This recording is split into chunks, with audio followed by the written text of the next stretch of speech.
it is 9 p.m. in RTD. It's time to English New Edition. For tonight's headlines, we have the head of state launches the book fair.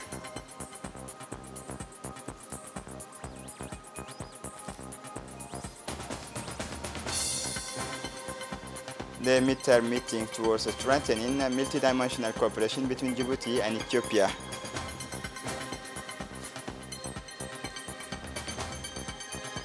For the international scene, the rains in Kenya, 35 dead since March peak expected this week. Welcome to our newsroom. This morning, the President of the Republic, His Excellency Ismail Omar Guelleh, launched the second edition of the book fair at the National Library.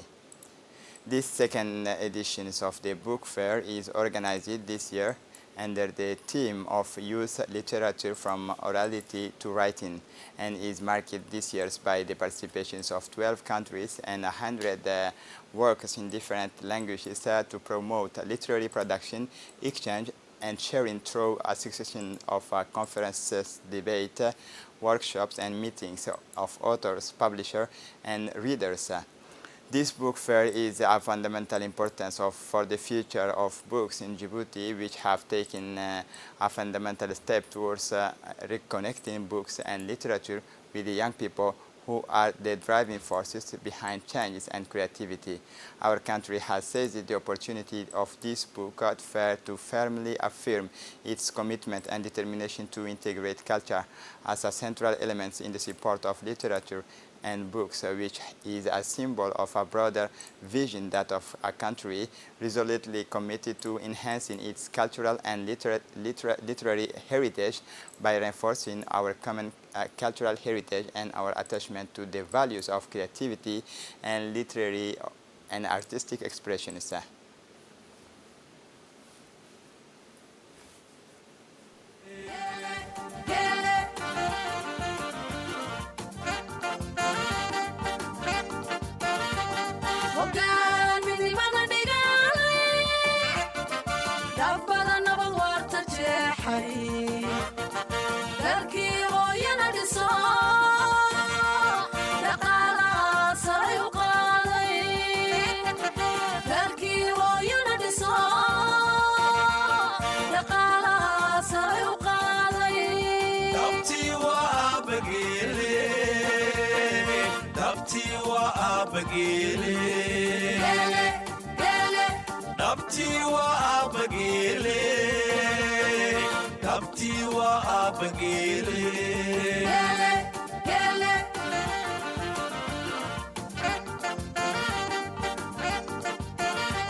On his arrival, the President of the Republic, His Excellency Ismail Omar Guelleh, was warmly welcomed by Prime Minister and the Minister of Youth and Culture, as well as senior international officials, including the representative of the Francophonie and the director of the Department of Cultures of the Arab League. During his visit, the head of state exchanged ideas with authors, writers, and publishers at the various book stands, highlighting the richness and diversity of Djiboutian literature.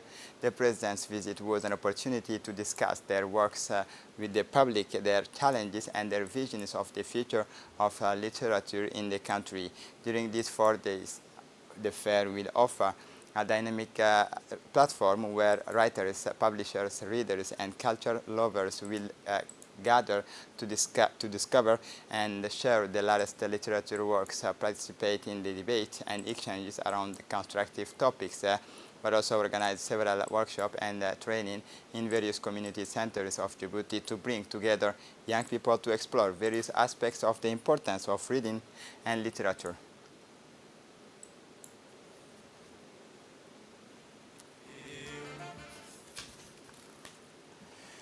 The President of the Republic, His Excellency Ismail Omar Guelleh, visited several stands dedicated to the various works of local and international writers. The President visited each stand to meet with writers, authors, and publishers to discover their latest publications and works. The head of state's visit symbolized the President's commitment to promoting literature, culture, and books by highlighting the achievement of writers and publishing houses. The President also had the opportunity to express his support and encouragement to those who contribute to enriching the national literary landscape. The various exhibition stands also served to highlight the importance of reading and education in building an enlightened and progressive society, as well as strengthening social and intellectual development. The head of state visit to the various exhibition stands at the Salon du Livre was an opportunity to showcase the work of writers and publishers while highlighting the importance of reading and education in building a better future for young people. It is important to underline that this event reinforces the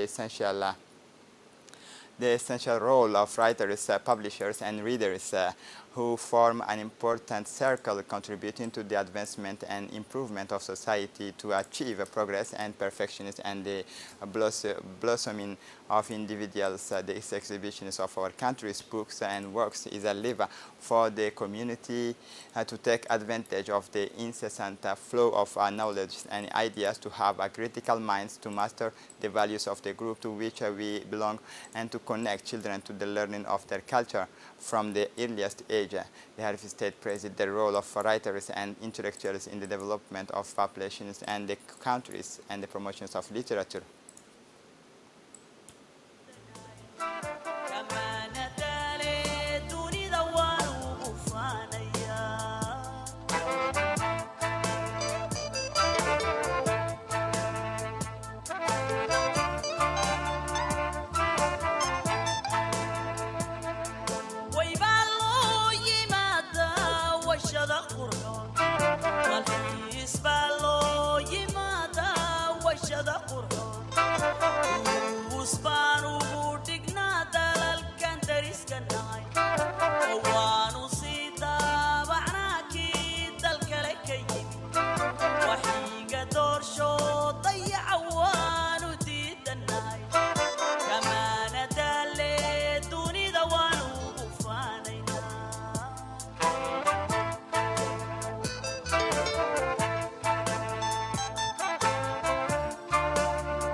daryeelow noo adke allow dalbanaye jannada nooga allow daymadaada khayrka leena dooraysiya adiga deeqaha baxshee ducaada naga ajiibami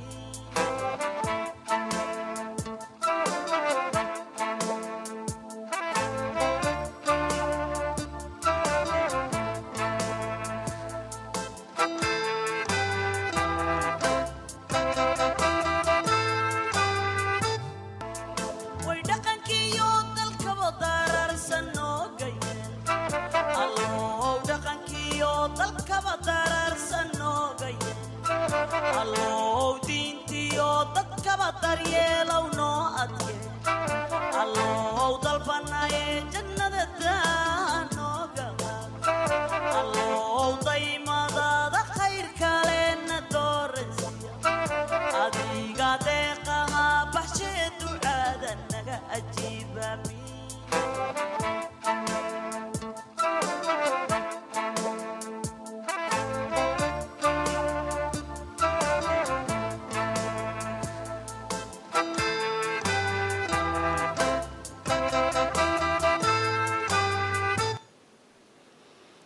The representative of the Francophonie in Djibouti said that this is my first time to visit this site about the Republic of Djibouti, and I want to thank the Ministry of Youth and Culture for enhancing the values of reading.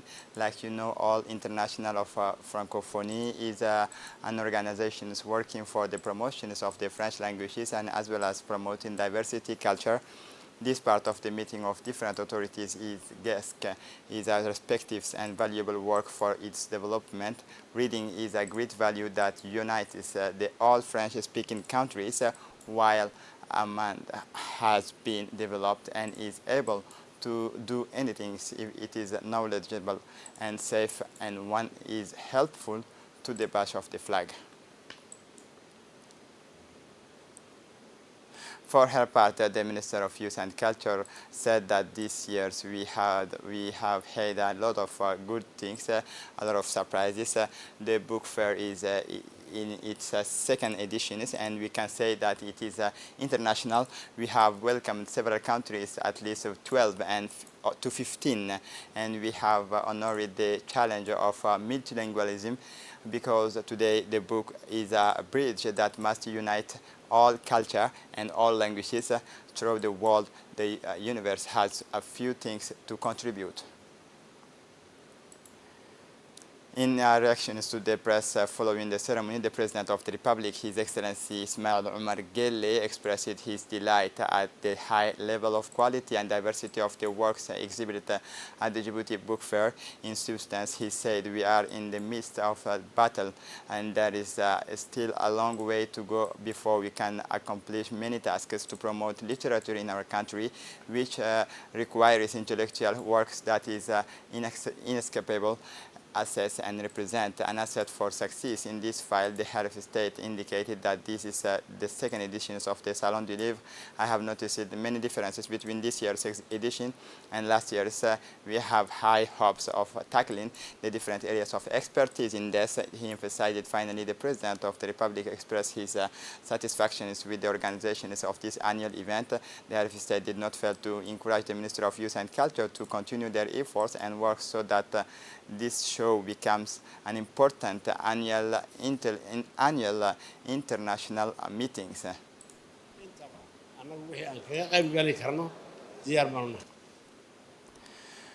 The Minister of Justice and Penitentiary Affairs in charge of Human Rights, His Excellency Ali Hassan Bahdon, takes part in the African Regional Forum on Sustainable Development on Tuesday, April 23, to the 10th sessions of the African Regional Forum on Sustainable Development got underway in Addis Ababa, Ethiopia.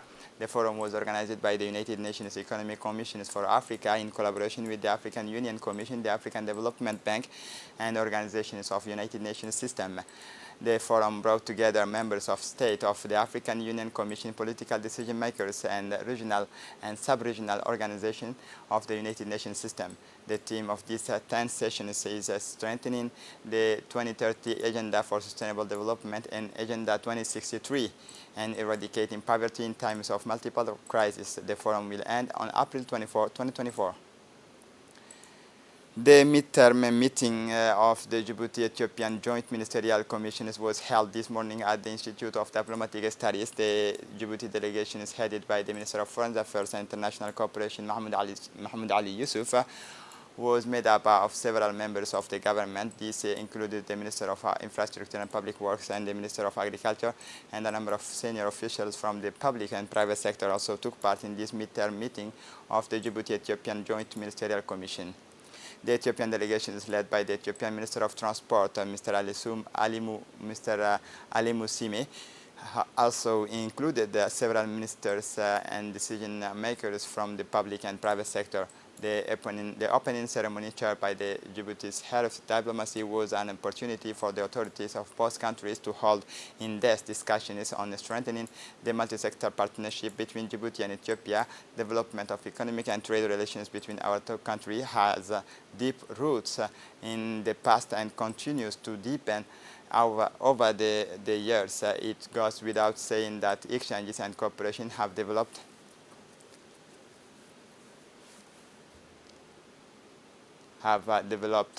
all levels and have borne fruit. This midterm meeting of the Djibouti-Ethiopian Joint Ministerial will provide. The relationship between Ethiopia and Djibouti had its inception in 1897 when Ethiopia established its first consular office in Djibouti.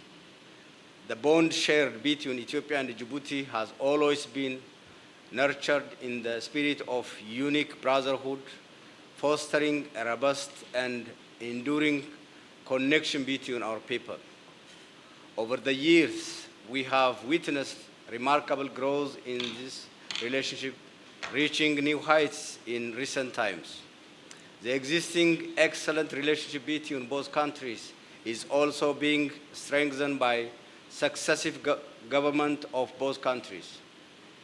The people and governments of our two countries have sustained any sort of challenges and are able to live in peace and harmony. The bilateral relationship between Ethiopia and Djibouti serves as a remarkable testament to the African Union's regional integration agenda. For his part, Djibouti's Minister of Transport, Hassan Hamad Al-Bahim, recalled that this meeting is important in many respects as it gives us the opportunity to assess the progress made since the last session, to examine the challenges encountered and to jointly define the pace to follow to achieve the objectives we have set ourselves together. The development of economic and trade relations between our two countries has deep roots in the past and continues to deepen over the years. It goes without saying that exchanges and cooperation have developed at all levels and have borne fruit. This midterm meeting of the Djibouti-Ethiopian Joint Ministerial Commissions will provide an opportunity to take a stock of the strategic partnership between the two nations in virtually all areas of development.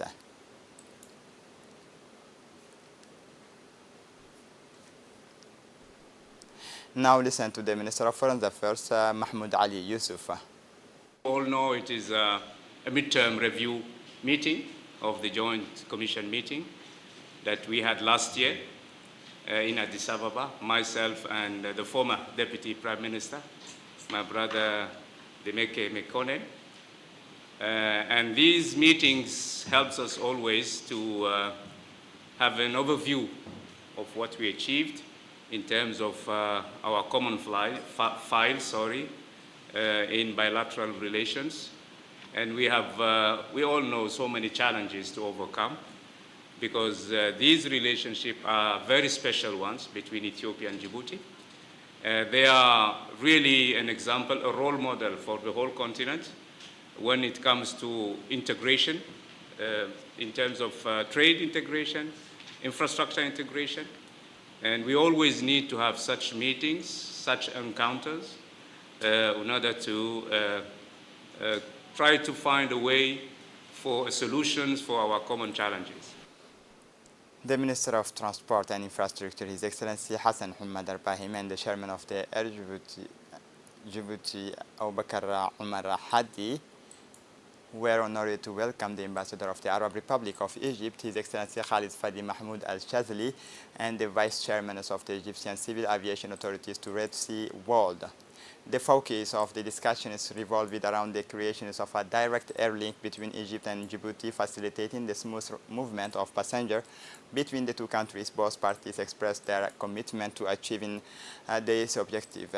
This new direct route aims to shorten flight times compared with the current route. Such initiatives are in line with the broader objectives of strengthening regional connectivity and fostering stronger relations between sister nations. The meeting underlined the mutual interests and determinations of Air Djibouti and Egypt Air to collaborate effectively in establishing this important air link.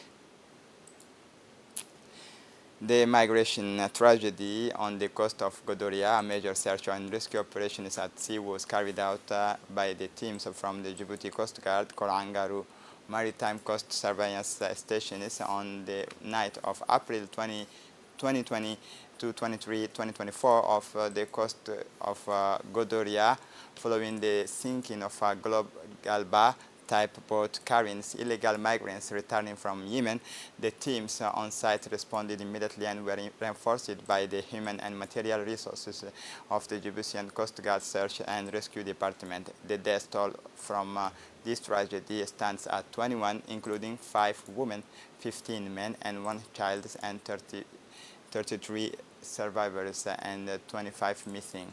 This latest tragedy follows the sinkings of 8 which claimed the lives of 33 migrants. The International Organization for Migration has taken charge of the rescue migrants to provide them with the crucial humanitarian and psychological assistance at this difficult time.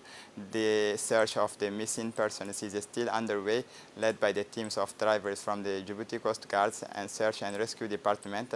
The Djibouti Coast Guard Brigade Search and Investigations is conducting a detailed investigation into the circumstances surrounding the wreck. The opening of the symposium on public procurement at Gadle Resort as part of an ambitious initiative to stimulate inclusive economic development at regional level. Gadle Resort served as an auditorium for a major colloquium on public procurement organized by the Commission's National Commission for the Public under the Public Procurement under the enlightened leadership of the Secretary General of the government, represented by Almis Mohammed Abdullahi. The event was attended by a host of stakeholders, senior government officials, renowned international experts, and local entrepreneurs. The main objective of the symposium was to foster constructive dialogue and identify best practices in public procurement with the ultimate aim of promoting sustainable and inclusive economic development. Indeed, over 2 intense days, participants had the opportunity to explore a wide range of themes, from the regulations of public procurement to control supervision mechanisms, from access to this market for small and medium-sized enterprises to the crucial importance of innovation and sustainability in procurement process. As a result, the symposium was marked by dynamic exchanges, interactive panels, and experience sharing sessions, enabling the player involved to actively contribute to the emergence of innovative solutions to the challenges encountered in public procurement practice. Furthermore, by emphasizing transparency, good governance, and the inclusion of the various stakeholders in the procurement process, this event demonstrated the Senegalese authorities' the Djibouti's authorities' firm commitment to maximizing the positive impact of public investment on the country's socio-economic development.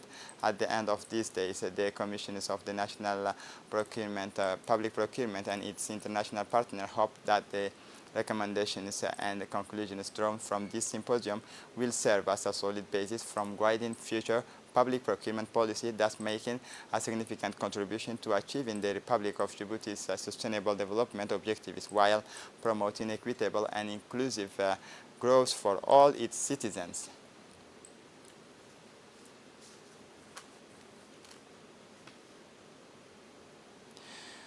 For his part, the president of the Regional Council of Tajura, Mr. Omar Hussein Umar, said that, first of all, I would like to thank the Secretary General of the government for having taken the initiative of relocating this public procurement commissions to Tajura.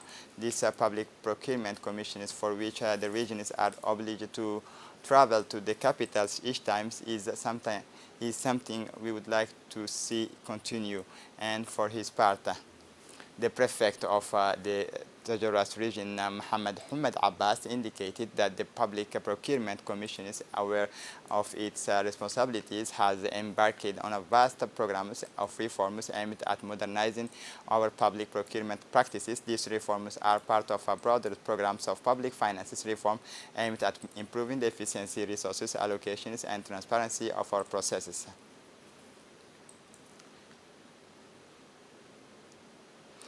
The UNDP representative in Djibouti, Ms. Emma Ano, pointed out that the public procurement is more than just a public allocation.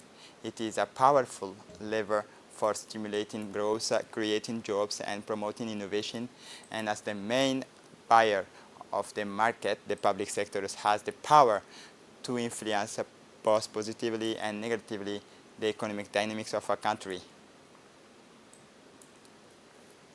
For his part, Naguib Abdullah Mohamed Kamil, the Secretary General of the Prime Minister's Office, noted that the organizations of this symposium, so well developed in the fantastic environment of Gadle Resort Hotel, gives meaning to the Health State decentralization policy, to which our Health State attaches particular importance for the Prime Minister's offices, which harmonizes and coordinates government actions.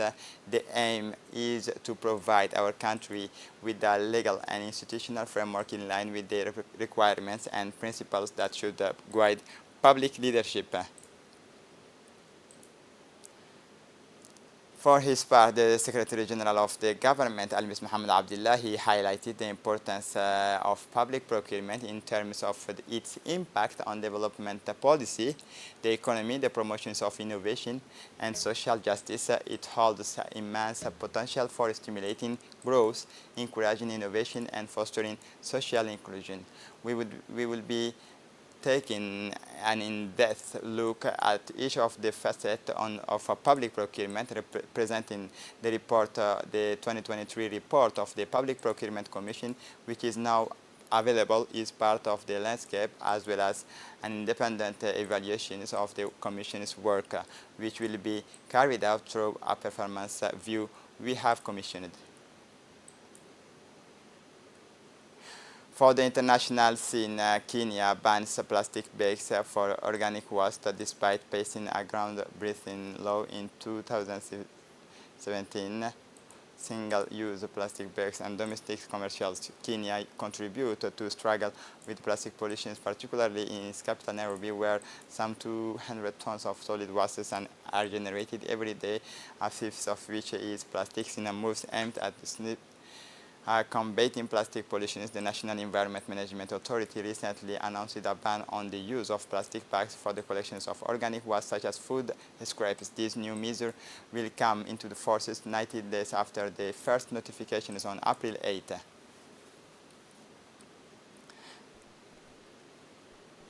And this is it for the news. Thanks for watching us. Have a good evening.